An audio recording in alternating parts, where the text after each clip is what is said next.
जैसे अपने अचेती में श्री कृष्ण महाराज को लोग रसिया कहते हैं, वे रासलीला करते थे। ये बिल्कुल झूठ है। श्री कृष्ण महाराज ने अपने जीवन में कभी भी रासलीला नहीं की है। झूठ कहे संसार, ये संसार के लोग झूठ कहते हैं। श्री कृष्ण महाराज की उम्र जब 85 वर्ष की थी तब राजसूय यज्ञ हुआ था युधिष्ठिर का, और अग्र पूजा भीष्म पितामह ने कहा कि कृष्ण की करो। शिशुपाल श्री कृष्ण का फूफेजात भाई था, जबलपुर क्षेत्र का राजा था, और वो जल उठा। उसने कहा गऊ न ब्राह्मण, पहले नकटा कौआ। न गऊ की सेवा, न ब्राह्मण की सेवा, न कटे कौआ की सेवा। यहाँ बड़े बड़े राजे महाराजे बैठे हैं, स्वयं वसुदेव बैठे हैं, ज्ञानी बैठे हैं, और ये कृष्ण क्या है, एक अहीर, कुछ नहीं है। जो गाली दी है उसने, महाभारत आप पढ़िए तो लगता है कि घटना घट रही है, लेकिन उन गालियों में एक शब्द भी नहीं कह पाया है कि कृष्ण रसिया हैं और रास करते थे, जबकि उनकी रास की बात उनके 10 वर्ष की उम्र में बताई जाती है। और आप रास पंचाध्यायी पढ़ें, श्रीमद् भागवत में 175 श्लोकों में है। क्या वैसा कर्म 10 वर्ष का बच्चा कर सकता है? इतना अस्वाभाविक, इतना झूठ है कि हद है। लेकिन इतनी अचेती श्री कृष्ण महाराज जैसे क्रांतिकारी, ज्ञानी, योगी, राजनेता, उनकी इतने गुण हैं कि क्या कहा जाए। उनको रसिया बना के रख दिया गया और रसिक भक्ति चल पड़ी। बहुत दिनों तक चलती रही इसकी देखा देखी। जब राम भक्ति उदय हुई आज से 1000 वर्ष पूर्व, तो कुछ दिनों के बाद उसमें भी रसिक भक्ति चल पड़ी और राम को रासलीला करने वाला कहा गया।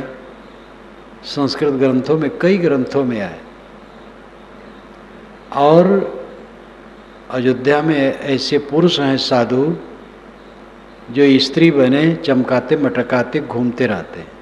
कैसा दुर्भाग्य है हमारे देश का, अपना बनाया, और हिंदू समाज का।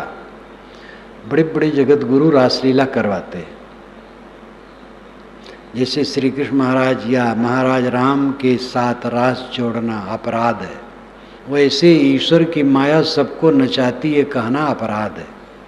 अपराध ही नहीं, पाप भी है। आप तम्बाकू खाने लगे, ईश्वर ने खिलाया है कि आप खाए? ये ईश्वर की माया है कि आपकी माया है? एक लड़का किसी लड़की से मोह करने लगा, लड़की लड़के से मोह करने लगी। दोनों वर्ग के लोग क्षुब्ध हैं, समाज क्षुब्ध है, पड़ोसी क्षुब्ध है, वे मान नहीं रहे हैं। ये ईश्वर की माया है कि वो लड़के और लड़की की माया है? जितना आतंकवाद है, निरपराध को भूना जाता है। मस्जिद में लोग नमाज पढ़ते हैं, बम विस्फोट कर दिया गया, मंदिर में कर दिया गया, पूजा करते हैं। तीर्थ यात्री हैं, बस में विस्फोट कर दिया गया। ये भगवान की माया है कि मनुष्य दुष्टों की माया है? पढ़े लिखे लोग भटके हैं, खूब भटके। अंगूठियां लगभग 95% पढ़े लिखे लोग पहनते हैं, अनपढ़ नहीं। सारा रोग इन पढ़े लिखे लोगों में, धनी संपन्न पढ़े लिखे उच्च वर्ग के कहलाने वाले लोगों में जितना रोग है, गरीबों में कम है। कारण भी है, उनको फुर्सत नहीं है। ये नहीं कि वो बोधवान है, फुर्सत नहीं है, पेट धंधे में रात दिन रगड़े जा रहे हैं। इसलिए बैठे ठाली नहीं खुराफात सूझे। उनके पास ऐसा धन भी नहीं है। एक महिला ने मुझे फ़ोन किया, अभी 4-5 दिन हुआ। उसका लड़का जा रहा था यात्रा में अपनी सर्विस में, ऊंची सर्विस है, अभी सर्विस लगी है। किसी ने ट्रेन में उसे नशा सूंघा दिया और 2 अंगूठियाँ थी, निकाल ली। बहुत देर के बाद होश आई तो अंगूठियाँ नहीं है। दुखी हो गया, माता को फ़ोन किया, उसने मुझे फ़ोन किया। मैंने कहा अच्छा किया। अंगूठियाँ 10,000 की थी, पैसा वाला था, खूब लंबी तनख्वाह पाता है। आजकल कंपनियों में तनख्वाह बड़ी लंबी लंबी मिलती है। मैंने कहा ये 10,000 की अंगूठियाँ क्यों पहने था? कहीं किसी पंडित ने बताया था। हम कहे पंडित, मौलवी, ज्ञानी जी, महात्मा जी, ये सब रोग हैं जो भटकाने वाले हैं। और अच्छा हुआ निकल गया। आप कह दो न पहने, और मुझसे मिलाओ तो मैं उसको कहूँ पढ़ करके तो क्या मूर्खता कर रहा है पढ़ लिख करके। इतनी सुंदर सुंदर उंगलियां प्रकृति ने बनाई है, अंगूठियां डाल करके इसको खराब करते, अशोभनी करते, गंदगी उसमें जमाते, गंदा भोजन करते। अंगूठियों से गंदगी के अतिरिक्त और क्या होगा? देवियां अंगूठी पहनती हैं तो रोज वो आटा सानती हैं गंदगी के साथ। नाखून बड़े बड़े न रखो, अंगूठियां मत पहनो। सब माया आपकी बनाई है। ये माया ईश्वर के साथ क्यों चली, इसका इतिहास है। ईश्वर ने दुनिया बनाई तो ईश्वर तो शुद्ध बुद्ध था, कैसे बनाया? तो माया से बनाई, उसके पास माया है। अब दुनिया तो बन गई, अब माया क्या करे? माया को कोई काम देना चाहिए। तो ईश्वर ने कह दिया कि तुम इन प्राणियों को भटकाओ। तो प्राणियों को भटकाने में वो लग गई। ये सब मनुष्यों की का कल्पना जाल है। दुनिया सदा से कहीं एक सिरे से बनी नहीं है। इसका ना आदि है ना अंत है। जो सत्ता है वो अनादि है, और सत्ता के गुणधर्म अनादि हैं। जिन गुणधर्मों से आज सृष्टि होती है वो गुणधर्म नए नहीं हैं। द्रव्य नित्य, उनके गुणधर्म नित्य, उनके गुणधर्मों से क्रिया नित्य, जगत नित्य। प्रकृति थी, उसमें क्रिया नहीं थी, किसी ने क्रिया डाली। क्यों डाली? अब वो स्वतः क्रियाशील है कि उसको भी कोई क्रियावान करता है? अगर वो स्वतः क्रियाशील है तो उसकी स्वतः क्रिया सब समय थी, तो प्रकृति में भी सब समय वो स्वतः क्रिया क्यों नहीं करता था? एक अंधकार में बात को डाल देना। प्रकृति सामने है और स्वतः गतिशील है। प्रकृति अनादि है और उसकी क्रिया अनादि है, और उसके द्वारा ये प्रपंच भी अनादि है। इसको कोई नए सिरे से बनाता नहीं है। जुड़ता है, टूटता है, बनता है, बिगड़ता है। ये प्रवाहमान जगत अनादि अनंत गतिशील है, कोई इसका बनाने वाला नहीं। इसलिए इसके मूल में कोई माया बैठी हो बनाने वाली, अभी झूठ है। माया है मन का मोह। माया माया सब का है। माया लखे न कोय, जो मन से न उतरे माया कहिए सोए। ये साहिब की साखी। सब लोग माया माया कहते हैं और माया को समझ नहीं पाते। जो मन से न उतरे वो माया है। राग, द्वेष, चिंता, उद्वेग, हानि की खटक न उतरे, ये माया है। श्री विशाल साहब कई बार मुझसे पूछते थे समय समय से। श्री विशाल साहब के दर्शन मैं सन 1953 में किया, जब गृह त्याग किया। और उनके पास समय समय से जाता रहा। गोंडा में अपने गुरुजी का आश्रम, बाराबंकी क्षेत्र में वे रहते थे, निकट निकट था। गुरुजी स्वयं आज्ञा देते थे, जाओ घूम आओ, तो अन्य संतों के साथ जाता था। 58 में मेरी वैराग संजीवनी छपी, तो वो प्रथम पुस्तक मेरी है। उसको श्री विशाल साहब ने पढ़वा के पूरा सुना। उसके बाद मैं गया वर्षा में, तब उन्होंने मेरे ऊपर दृष्टि डाली और फिर मैं अभिन्न उनका हो गया। जब जाऊं, बाहर उनके साथ घूमने जाऊं, भोजन करते समय पंखा हाँकूं, उनके लेटते समय पंखा हाँकूं, स्नान करते समय पानी दूं, हर समय अंतरंग हो गया। तो हमसे उनसे वार्ता होती रहती थी। वो कभी कभी पूछते थे अपनी भाषा में, तुम्हें कोनो हानि लागत है? ऐसे वो बोलते थे, तुम्हें कोनो हानि लागत है? इसका अर्थ होता है कि तुम्हें हानि की खटक होती है। तो मैं कहूँ साहब मुझे कोई हानि नहीं, हानि है ही नहीं, कि हाँ ऐसे मन होना चाहिए। हर मनुष्य को हर समय हानि लगती है, ये हानि हो गई, ये हानि हो गई, ये हानि हो गई, चीज़ की हानि हो गई, सम्मान की हानि हो गई, मर्यादा की हानि हो गई, हमारी मर्यादा नहीं मानी गई, हम बड़े हैं, ये छोटे हैं, इन्होंने हमारा निरादर किया। हानि के अनेक रूप होते हैं, ये सब मन की कल्पना। हानि हानि हानि में सब जीव जलते हैं। हानि कुछ है ही नहीं, हानि यह है जो हम हानि में जलते हैं। हानि है जो हम अपने को बेच दिए हैं, ये जड़दृश्य माया में अपने को बेच दिए। माया मन का मोह है, अविद्या है, अज्ञान है, आसक्ति है। मन शायर मनसा लहरी, बूढ़े बहुत अचेत, काहीं कबीर ते बाँचिए जाके हृदय विवेक। मन शायर है, सागर समुद्र, और मनसा इच्छाएं तरंगे, बहुत अचेत इसमें डूब गए।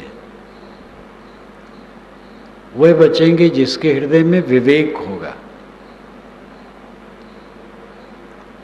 मन माया तो एक है, माया मन ही समाए, तीन लोक संशय परी, मैं काहि कहूँ समझाए। साहब कहते हैं मन और माया एक बात है, यानी मन का विकार माया है। माया मन ही समाए, माया मन में समाई है। माया क्या है? मोह, जो मन में समाया है।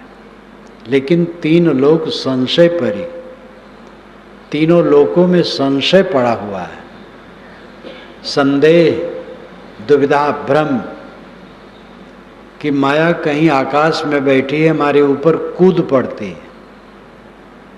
मैं काहे कहूँ समझाए, किसको किसको समझा के कहूँ? सब तो किताब के चक्कर में पड़े, किताब में लिखा है। साहब कहते मेरा तेरा मनुआ कैसे एक हुई रे?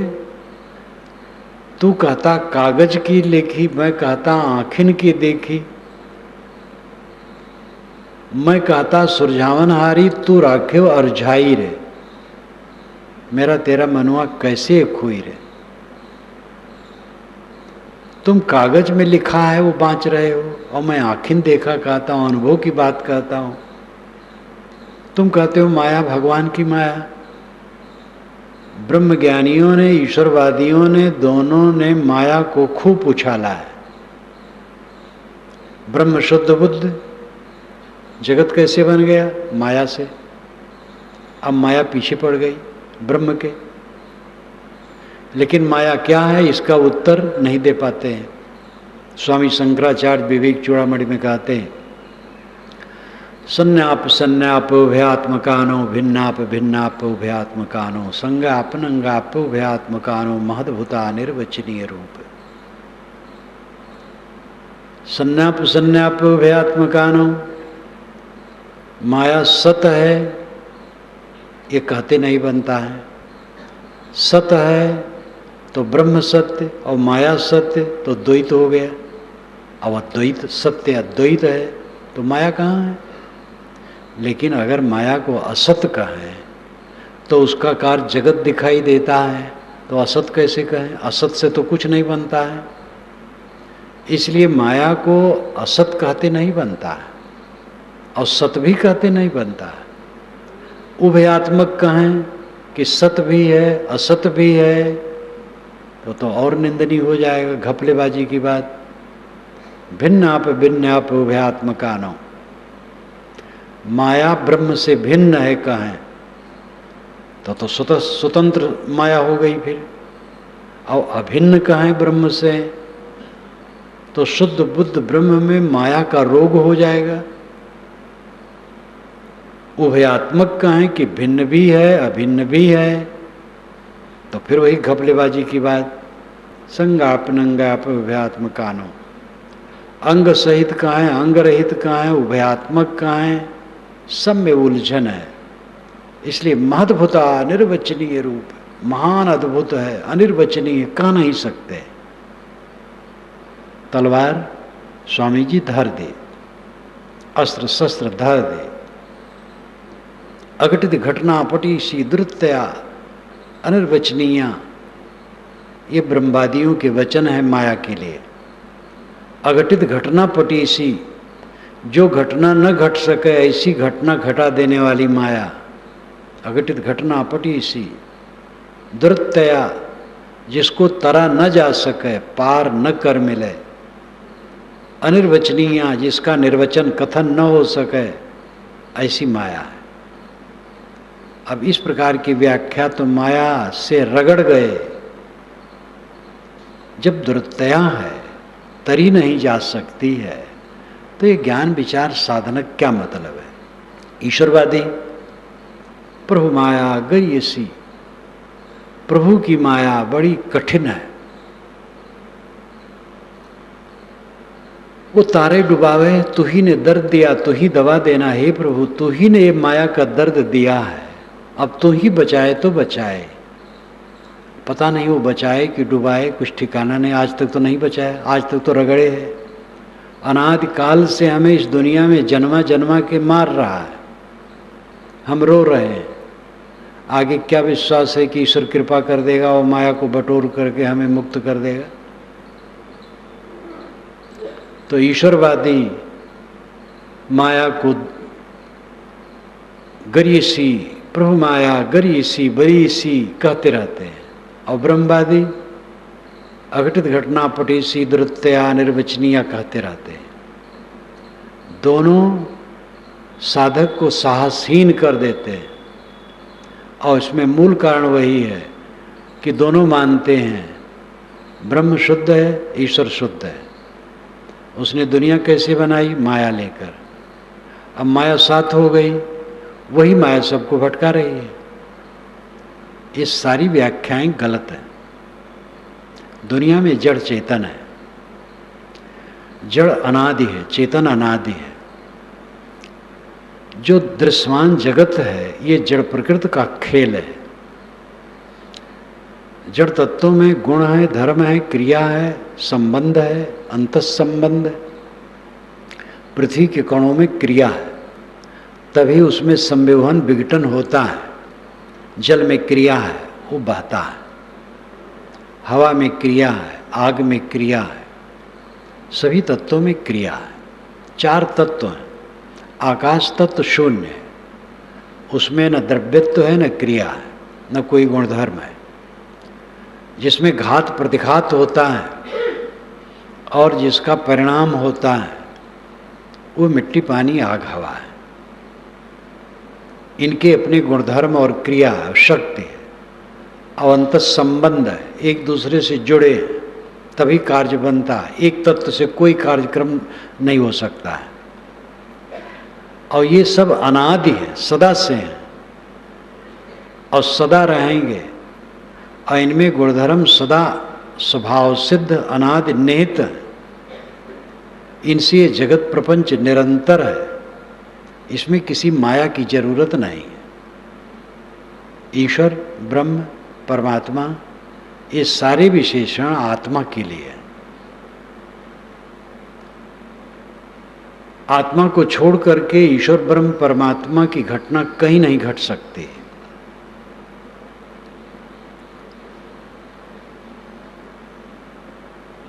आत्मा सारे ज्ञान विज्ञान का मालिक है, इसलिए ईश्वर है। पानी का स्रोत है, कोयले की खदान है, पत्थर की खदान है, रत्नों की खदानें मिलती हैं। तेल पेट्रोल के स्रोत हैं। ज्ञान का स्रोत या खदान आपने कहीं देखा? वो केवल चेतन है, मनुष्य है। ईश्वर ब्रह्म इस जीव के अलावा कहीं कोई है जो ज्ञान करता हो, जो बताता हो कुछ? वेदों को ईश्वर ने बनाया, वेदों को मनुष्यों ने बनाया। वेद को आप पढ़ी देखिए, हर सूक्त पर ऋषि, मंत्र और विषय के नाम दिए गए हैं। विषय देवता, देवता ही विषय है। सूरज, आदित्य, उषा, अश्वनी, दधिक्रा, वायु, इंद्र, मरुत, वरुण, ये सब देवता हैं। ये प्राकृतिक शक्तियाँ, यही विषय है। और ऋषि, विश्वामित्र, वशिष्ठ इत्यादि ऋषि हैं, सैकड़ों ऋषि हैं। और छंद, गायत्री, बृहति, पंक्ति, उष्णिक, जगती, हर सूक्त पर, एक सूक्त में कई मंत्र होते हैं। हर सूक्त के ऊपर ऋषि का नाम होगा और विषय का यानी देवता का नाम होगा, किस विषय में कहा गया है, और छंद का नाम होगा। तो ऋषि का नाम पहले रहता है, जो उसका रचनाकार है। वेद कोई आकाशी ईश्वर नहीं रचा है, और कोई किताब, दुनिया की सारी किताबें मनुष्यों की रचनाएं अपने आप को न समझ करके उसने अलग ईश्वर ब्रह्म की कल्पना की है। इसलिए हजारों वर्षों से संतों ऋषियों ने जनता को मोड़ा है कि अपनी तरफ लौटो, बाहर ईश्वर ब्रह्म नहीं है। ईश्वर ब्रह्म शब्द की चरितार्थता आप में है, अपनी को पहचानो।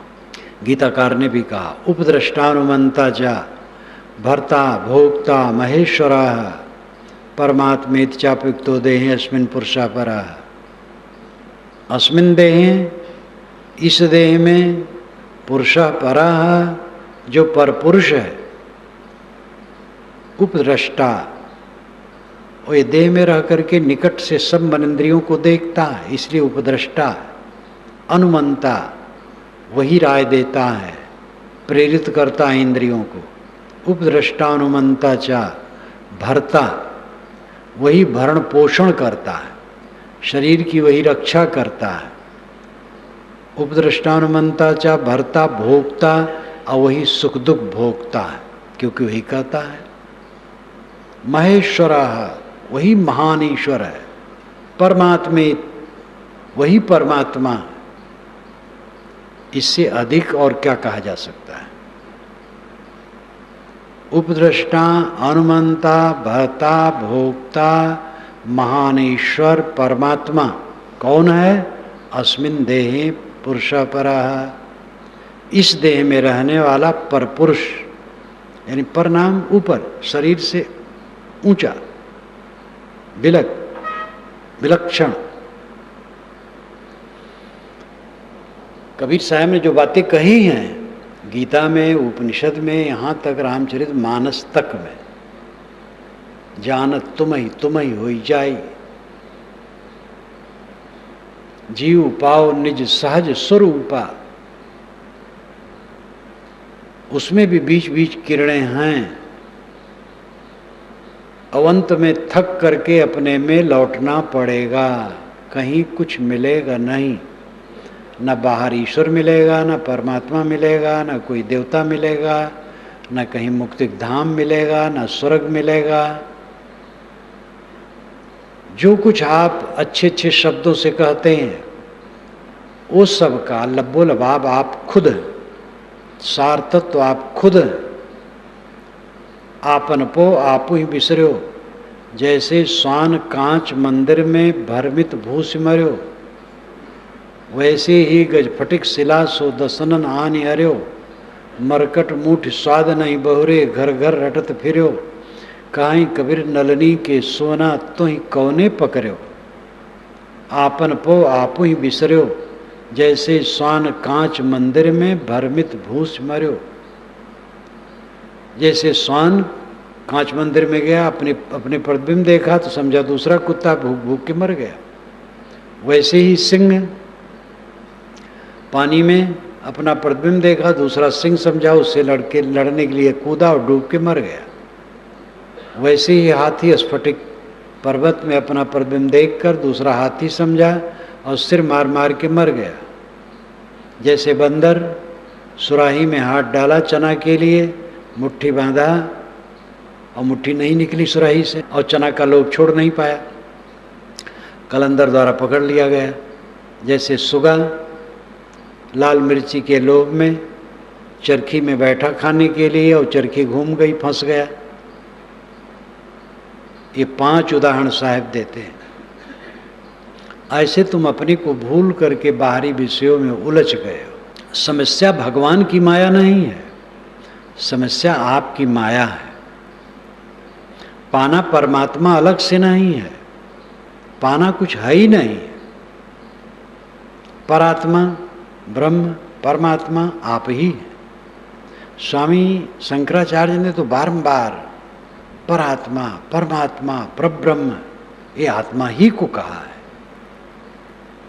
और यही श्रुतियों का निर्देश है।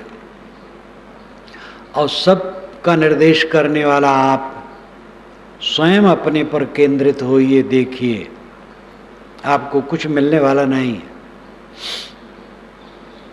5 ज्ञानेंद्रियों से मिलने की बात आती है। बाहर की चीज कैसे मिलेगी? 5 ज्ञानेंद्रियों से। 5 ज्ञानेंद्रियों से जो मिलता है वो विषय होता है। मन से जो मिलता है वो संकल्प विकल्प सब विषय है। गोस्वामी जी भी कहते हैं, गो गोचर जहालक मन जाई, सो सब माया जाने हो भाई। देखी सुनी गुनी मनवाही, मोह मूल परमारथ नाही। एक चौपाई काफी है। देखी सुनी गुनी मनमाही, जो कुछ देखो सुनो मन में गुनो, मोह का कारण बनेगा, परमार्थ नहीं बनेगा। राम के आँख नाक हाथ पैर सब में लुभा देने वाले गोस्वामी जी अंत में कहते हैं, देखी सुनी गुनी मनमाही, मोह मूल परमार्थ नहीं। परमार्थ तो है देखना सुनना बंद करो। यत्र नानद पश्चित नानद श्रणोत नानद विजानात सबूमा।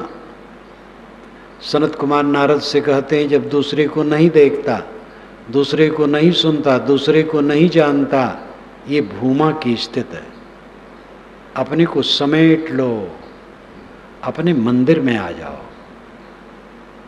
आपका मंदिर आत्मा है, आपका अस्तित्व है, आपका होना है।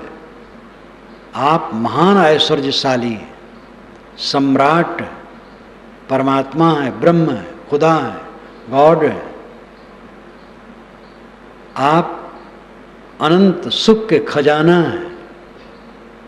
अपने में अपने को समेटो, लौटाओ अपने को। ये काम नहीं करते हो, घूर पर दाने बीनते हो, सम्राट हो करके बिलबिला रहे हो, रो रहे हो। कोई मर गया, रो रहे हैं, जिलाना चाहते हैं। कुछ बिगड़ गया फिर बन जाएगा। कुल तो बिगड़ने वाला यहाँ है, किसके लिए रोया जाए? काको रो गैल बहु तेरा, बहुतक मोल फिरल नहीं पेरा, जब मैं रोया तब तुम न सम्हारा, गर्भबाज की बात विचारा, अब तय रोया क्या तय पाया, के कारण अब मोह रोवाया, कहें कबीर सुनो संतो भाई, काल के बसी परो मत कोई। क्यों रो रहे हो, क्यों मुझे रुला रहे हो, क्या बिछुड़ गया है, आपका है क्या जो बिछुड़ गया है। झूठ झूठ संबंध बनाए हो, वो झूठ अंत में झूठ होके के रहना है। एक स्त्री रो रही थी, उसका पति मर गया था, उसने कहा बिछड़ गई मेरी जोड़ी, तो साहब पहुंच गए, उन्होंने कहा जिन जोड़ी तिन तोड़ी, कहीं कबीर सुनो हो साधो, जिन जोड़ी तिन तोड़ी, तूने क्यों जोड़ा था, न जोड़ती तो तोड़ने दुख न होता, जोड़ने में बड़ा आनंद आया। विवाह करो तो आगे के लिए ध्यान रखो। आजकल तो विवाह होता है, खूब फिल्माते हैं लोग, एकदम बढ़िया कैसेट बनवा लेते हैं, और विवाह के बाद कोई नए नए लोग आए तुरंत दिखाते हैं। वो कैसेट को रखे रहो, कुछ वर्षों के बाद जब तुम्हारे में कहा सुनी हो, पति पत्नी में गलफुलव्वल हो, एक दूसरे को देखना ना चाहो, गाली गुप्तक को कट करो, तब उसको खोल करके कैसेट देखो तो थोड़ा आनंद आएगा। सारा रंग भंग होना है, सारा मिलन छूट जाना है, सारा संबंध विघटित हो जाना है। ये शरीर अनेक कणों का जोड़, मेरा शरीर जो कहलाता है, कुछ वर्षों के बाद इसके कौन कौन कण कहाँ कहाँ जाएंगे कुछ पता नहीं। एक बूंद पानी, बूंद गिरी जमीन पर, फर्श पर, 6000 शंख परमाणु उसमें वैज्ञानिक बताते हैं, एक अटकल उनका है। 10 मिनट के बाद बूंद सूख गई, उसके कण कहाँ कहाँ गए कौन बताएगा, कोई वैज्ञानिक भी नहीं बता सकता, लेकिन वो कण नष्ट नहीं हुए हैं। हमारा शरीर तो बूंद की अपेक्षा बहुत भारी है, लेकिन इसके कण कहाँ कहाँ जाएंगे कुछ पता नहीं रहेगा। जिस संगठित शरीर को आज हम देख करके फूले नहीं समाते हैं, ये है ही नहीं, एकदम धुआं का धरहरा है, सारा संबंध धुआं का धरहरा है। इस तथ्य को निरंतर देखो, क्लेश समाप्त होगा। इतना होने पर भी खाना है, पीना है, रहना है, बसना है, जब तक शरीर है, प्रबंध है, प्राणी पदार्थों का बर्ताव है, लेना देना है, हमारे सहयोगी हैं, उनका हमें भी सहयोग करना है। जो नहीं सहयोगी हैं, बन सके तो उनका भी समय से सहयोग करना है, और इसके लिए काम करना पड़ेगा, और इसके लिए अपना विवेक मजबूत रखना पड़ेगा। इसी में आँच आती है। घर बनाओ, आश्रम बनाओ, परिवार इकट्ठा हो, समाज इकट्ठा हो, खाना पानी लेना देना व्यवहार बर्ताव करो। इसमें कुछ टूटेगा, कुछ फूटेगा, कुछ बनेगा, कुछ बिगड़ेगा, कुछ आवेगा, कुछ जाएगा, हानि होगी, लाभ होगा, अपमान होगा, सम्मान होगा। इसी में आँच आती है। ये आँच न लगे, ये साधना का फल है, किसी की कृपा नहीं। कोई भगवान कृपा करने वाला नहीं, जब वो कृपा कर देगा तब आपको आँच नहीं लगेगी। गुरु विचारक क्या करेगा, उपदेश करेगा, वो भी ऐसी कृपा नहीं कर पाएगा कि हाथ उठा दे और उसके हाथों से किरण निकले और आप में जा करके घुस जाए, अब आप दुख रहित हो जाए। गुरु वह है जो दुख रहित है, और आप भी उसके उपदेश माने, आप भी दुख रहित हो जाए।